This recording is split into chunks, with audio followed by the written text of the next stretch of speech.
दोस्तों, अगर आप और अच्छी नींद चाहते हैं तो हमारी प्यारी सी ऐप नींद को इंस्टॉल करें। इस ऐप पर आपको एक्सक्लूसिव स्लीप स्टोरीज़ मिलेंगी और आप बिना यूट्यूब प्रीमियम के भी इन स्टोरीज़ को बैकग्राउंड में सुन सकेंगे।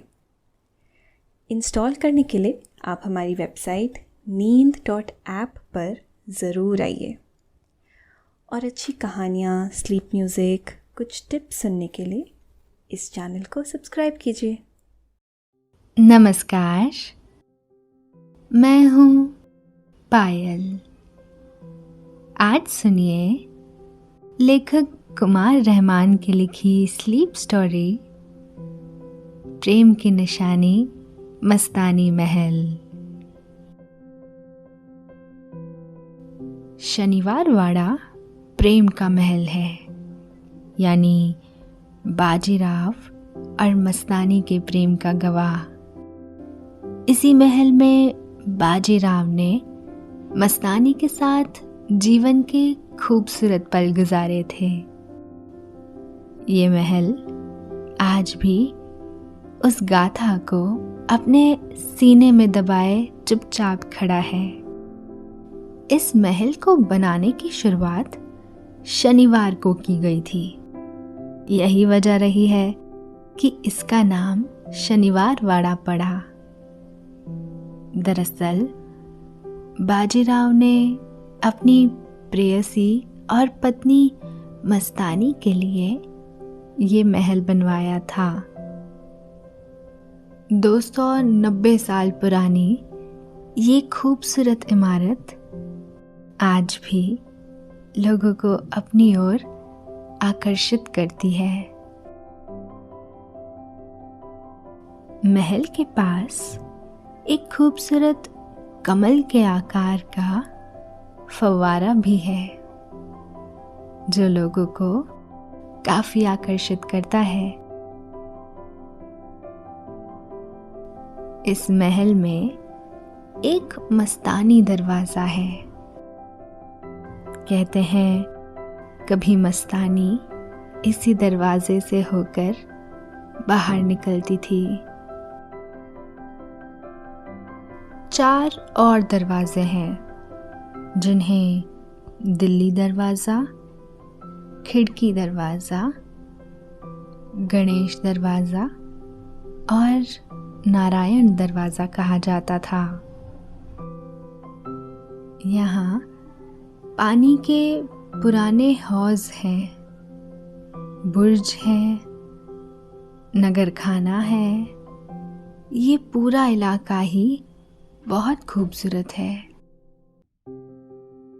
आसपास काफी हरियाली है।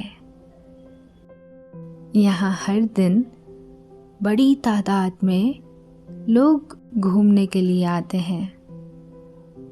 बाजीराव और मस्तानी के प्यार की निशानी इस महल की सैर हम आपको कराएंगे।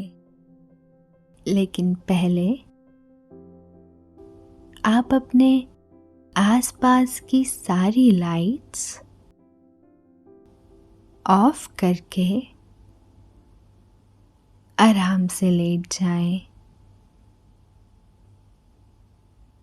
और अपनी आंखें धीरे से बंद कर लीजिए। अब थोड़ा सा अपने शरीर को आराम दीजिए। थोड़ा और आराम। अपने शरीर को बिल्कुल ढीला छोड़ दीजिए। कोई टेंशन नहीं, कोई तनाव नहीं। अपने दिमाग में चल रहे सभी विचारों को, चिंताओं को त्याग दें।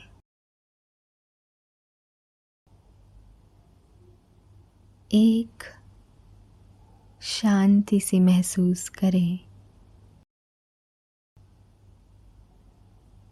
सभी नेगेटिव और पॉजिटिव विचारों को धीरे धीरे निकाल दें। हाथों को सीधा करके अपनी कमर के साइड में रख दीजिए। अब अपनी सांसों पर ध्यान लगाएं। इसको धीमे या तेज नहीं करना है, बस ध्यान देना है कि कैसे वो आपके नाक और गले में होते हुए फेफड़ों में आ रही है और आपके फेफड़े फूल रहे हैं।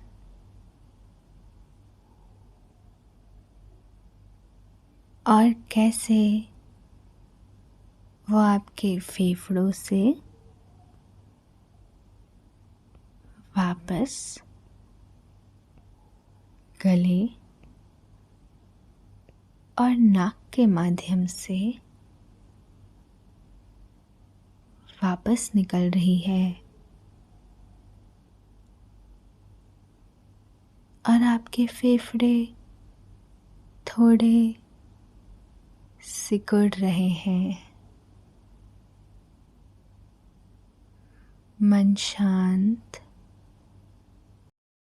एकदम शांत होता जा रहा है।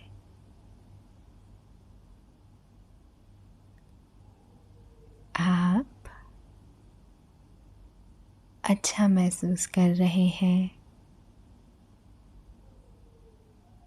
खुद को काफी हल्का फील कर रहे हैं। सब तरफ शांति है, सुकून है, खामोशी है।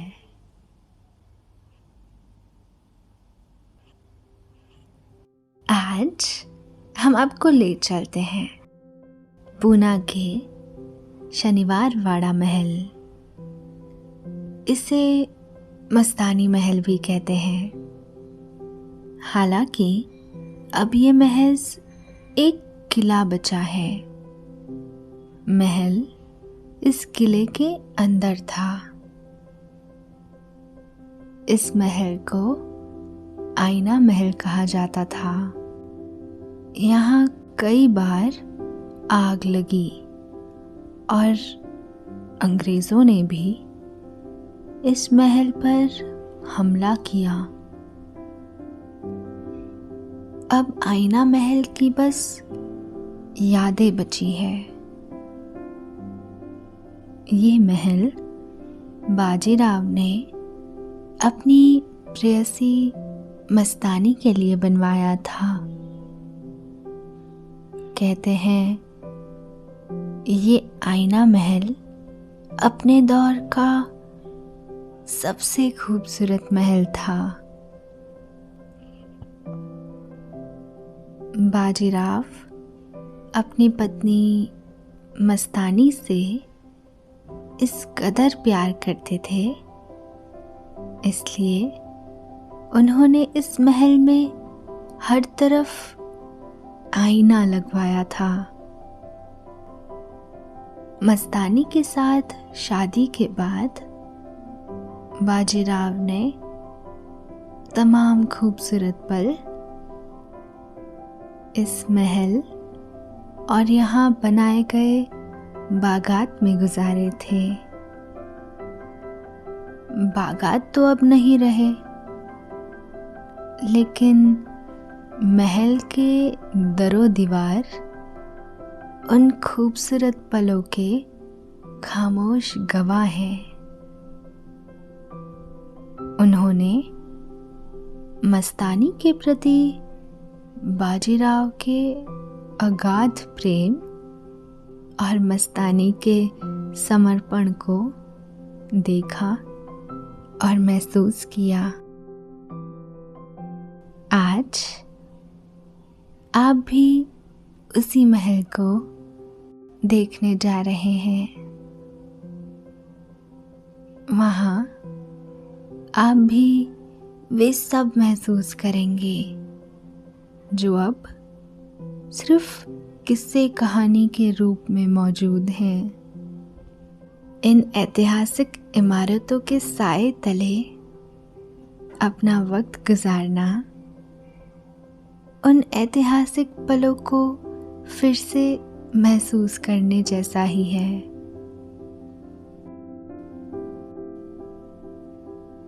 आप मस्तानी महल जाने के लिए लोगाम हवाई अड्डे पर उतर गए हैं। आप आराम से टहलते हुए हवाई अड्डे से बाहर आ रहे हैं। आपने महल तक जाने के लिए एक कैब ले ली है।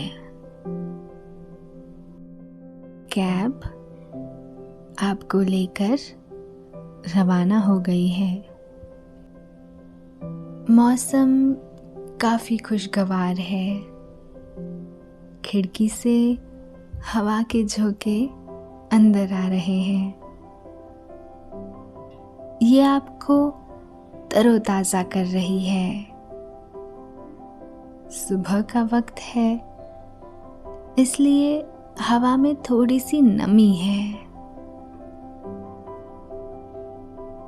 आपकी कार सड़क पर तेजी से भागी चली जा रही है।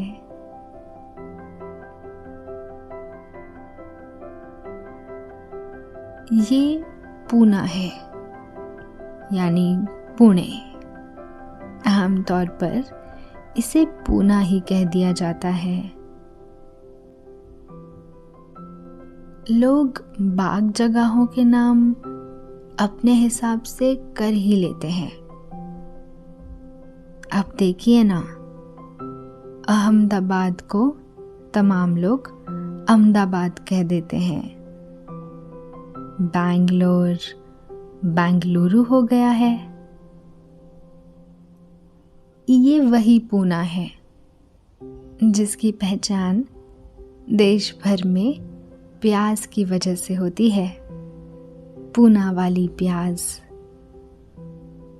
वैसे यहाँ का फिल्म इंस्टीट्यूट भी दुनिया भर में मशहूर है। देश के तमाम बड़े कलाकार इसी इंस्टीट्यूट की देन है। कैब ने आपको महल के सामने उतार दिया है। महल के ठीक सामने बाजीराव की एक बड़ी सी मूर्ति लगी हुई है। घोड़े पर सवार बाजीराव की ये मूर्ति बहुत सुंदर है। मूर्ति को देखकर अंदाजा होता है कि बाजीराव कितने बहादुर और जाबाज थे। आप धीरे धीरे महल की तरफ बढ़ रहे हैं। अब आप महल के सामने ऊंचे चबूतरे पर खड़े हैं। आप महल को निहार रहे हैं। महल के बीचों बीच एक बड़ा सा गेट लगा हुआ है। ये महल का मेन गेट है। आप इस गेट को बनाने में इस्तेमाल की गई कारीगरी को देखकर अभिभूत हैं। ये गेट बहुत सुंदर है। ये उत्तर दिशा में दिल्ली की तरफ खुलता है। इस वजह से ही इसे दिल्ली दरवाजा भी कहा जाता है। ये दरवाजा काफी ऊंचा और चौड़ा बनाया गया था। इसकी भव्यता का अंदाजा इसी से लगाया जा सकता है कि इससे पालकी समेत हाथी गुजर सकता है। पुराने वक्तों में महल और किले के गेट को हाथी की टक्कर से तोड़ दिया जाता था ताकि सेना गेट से अंदर घुस सके। इसी वजह से गेट में 72 बड़ी बड़ी कीलें लगाई गई थी। इस दरवाजे के दाहिनी पलड़े पर एक छोटा गेट भी है ताकि लोगों को आने जाने में आसानी रहे।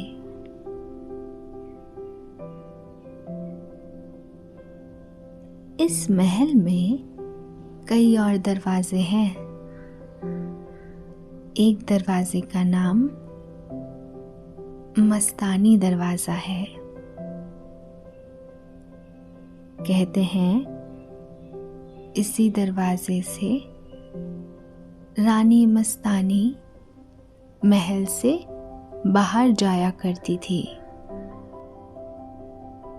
पूरब की तरफ खुलने वाला दरवाजा खिड़की दरवाजा कहलाता है क्योंकि इसमें एक खिड़की है, इसलिए उसका ये नाम पड़ा।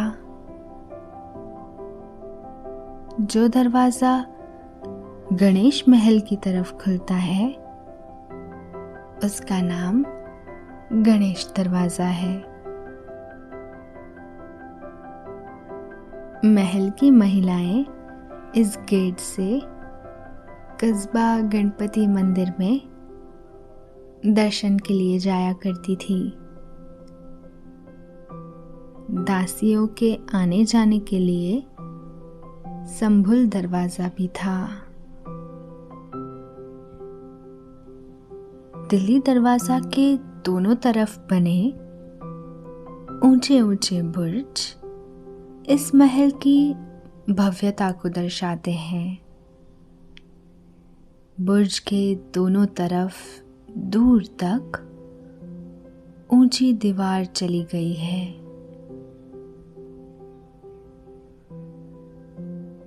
पत्थर की बनी ये दीवार आज भी उतनी ही मजबूती से जमी खड़ी है जैसे कि 350 साल पहले थी। इन पत्थरों की चमक वैसी ही है मानो वक्त यहाँ आकर ठहर गया हो। इस महल की आन बान शान में कोई कमी नहीं आई। इस महल को शनिवार वाड़ा किला भी कहा जाता है। कहते हैं इस किले में कभी 1000 लोग रहा करते थे। सभी के रहने के लिए अलग अलग स्थान बनाए गए थे। इसमें खूबसूरत बागात भी थे और फव्वारे भी बनाए गए थे जो अपने रूप सौंदर्य में अद्भुत थे। महल के सामने खड़े आप इस इमारत की भव्यता को महसूस ही नहीं कर रहे हैं, बल्कि इस इतिहास को देख रहे हैं। प्रेम की एक निशानी को देख रहे हैं। मस्तानी के लिए बाजीराव का प्यार और सम्मान आखिर कितना व्यापक रहा होगा कि उनके लिए एक अलग महल का निर्माण करा दिया, वो भी महज 2 सालों में। सन 1730 में बाजीराव ने इसे बनवाना शुरू किया था और ये 2 साल बाद यानी 1732 में बनकर तैयार हो गया था। इसका निर्माण राजस्थान के कारीगरों ने किया था। उनके काम से खुश होने के बाद उन्हें नायक की उपाधि से नवाजा गया था। इस किले में लगे पत्थरों को चीजवाड़ की खदानों से लाया गया था। टीक की लकड़ियों को जुन्नार के जंगलों से लाया गया था। ये लकड़ी इस कदर मजबूत है कि अब तक टस से मस नहीं हुई। बताते हैं कि शुरू में महल 7 मंजिला था।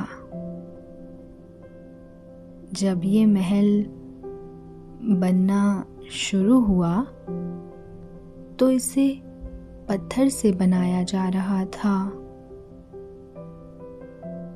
इस पर कुछ लोगों ने राजा से शिकायत की कि पत्थर का महल सिर्फ राजा का हो सकता है।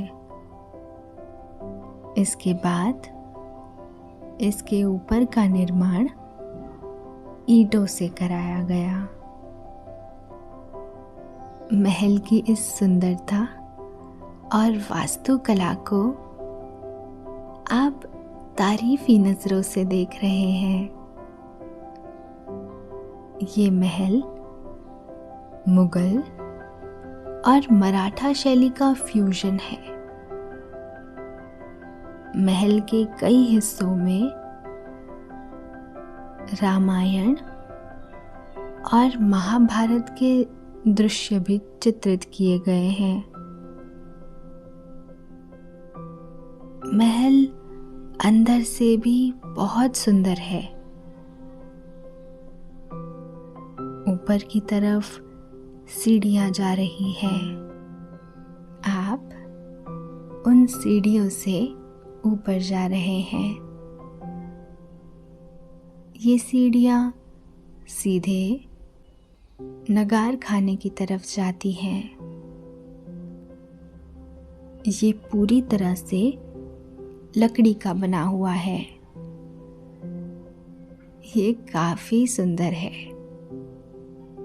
कभी यहाँ बैठकर बाजीराव और मस्तानी आसपास के नज़ारे देखा करते थे। यहाँ से महल के आसपास का पूरा इलाका नजर आता है। यहाँ से बागात का एरिया भी साफ नजर आ जाता है। यहाँ से गलियारे के जरिए बुर्ज की तरफ आप जा रहे हैं। ये पूरी किलेबंदी है जिसमें बाजीराव और मस्तानी के साथ ही तमाम और परिवार इस किले के अंदर रहते थे। आसपास काफी हरियाली है। उस वक्त के बागात तो खत्म हो गए हैं, लेकिन बाद में इसका सौंदर्यीकरण किया गया है। कहते हैं सन 1728 में मोहम्मद खान बंगाश ने बुंदेलखंड पर हमला कर दिया था। बंगाश की ताकत को देखते हुए राजा छत्रसल ने बाजीराव की मदद मांगी। संदेश मिलते ही बाजीराव अपने मराठा सैनिकों के साथ बुंदेलखंड पहुंच गए। उन्होंने छत्रसाल की सेना के साथ मिलकर मोहम्मद खान बंगाश की सेना को बुरी तरह हरा दिया। इस जंग में छत्रसाल की जीत हुई।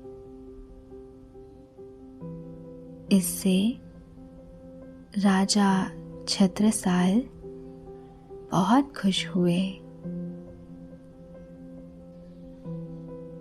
उन्होंने अपने राज्य का एक हिस्सा बाजीराव को भेंट के तौर पर दे दिया। इसके अलावा उन्होंने अपनी बेटी मस्तानी से बाजीराव का विवाह भी कर दिया। हालांकि ये भी कहा जाता है कि मस्तानी छत्रसाल के दरबार की नर्तकी थी। उन्हें देखते ही बाजीराव को उनसे प्यार हो गया था। बाद में उन्होंने मस्तानी से शादी कर ली। बाजीराव पहले से ही विवाहित थे। इस वजह से वे मस्तानी को अपने साथ महल में नहीं रख सकते थे। यही वजह थी कि बाजीराव ने मस्तानी के लिए एक अलग आलीशान महल बनवाया। इसे आईना कहते थे। इस महल में हजारों आईने लगे थे। इसे मस्तानी महल के नाम से भी जानते थे। ये महल अपने समय का सबसे खूबसूरत महल था। महल के बगल में दीवे घाट पर मस्तानी के नहाने के लिए एक खास कुंड भी बनवाया गया था। शनिवार वाड़ा से 8 किलोमीटर दूर कांतरस तालाब से नहर के जरिए यहाँ पानी लाया जाता था। महल में कई और खूबसूरत और बड़े बड़े हौज भी हैं। आप किले की तटबंदी की तरफ जा रहे हैं। तट पर जाने के लिए 9 जगहों से सीढ़ियां हैं। इतनी सीढ़ियों का निर्माण इस वजह से कराया जाता था ताकि सैनिक दुश्मनों से रक्षा के लिए आसानी से ऊपर की तरफ आ जा सके। यहाँ दीवारों में कई सारे झरोखे हैं। इनका इस्तेमाल सैनिक दुश्मन पर नजर रखने और हमला करने के लिए किया करते थे। यहाँ 9 बुर्ज बने हुए हैं। बुर्ज तक जाने के लिए रास्ते बने हुए हैं। आप उन रास्तों से होते हुए बुर्ज को देख रहे हैं। ये बुर्ज आज भी उस दौर की दास्तां सुनाते से लगते हैं।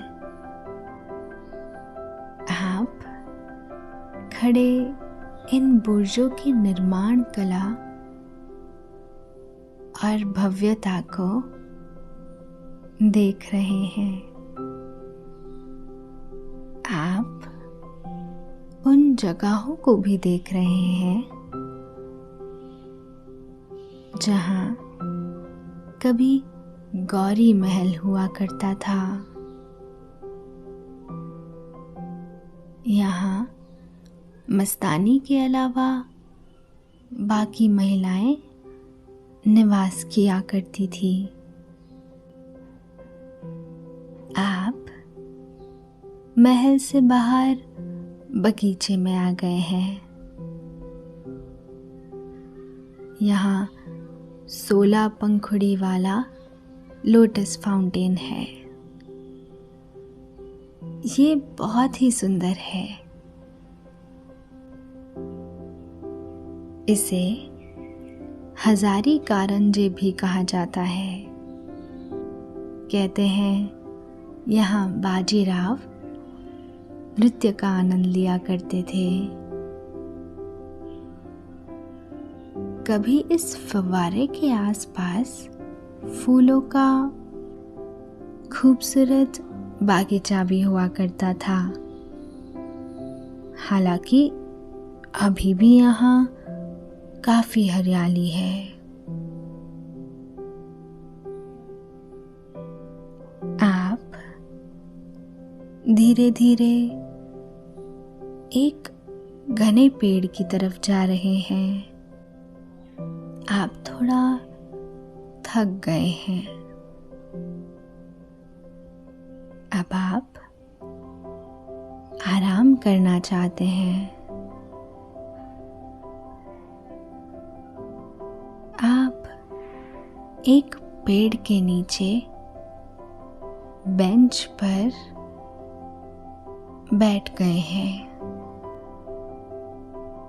आपने आराम से पीछे टेक लगा ली है।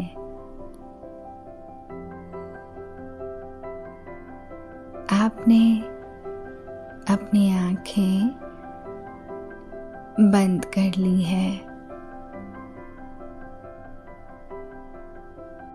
और आप धीरे धीरे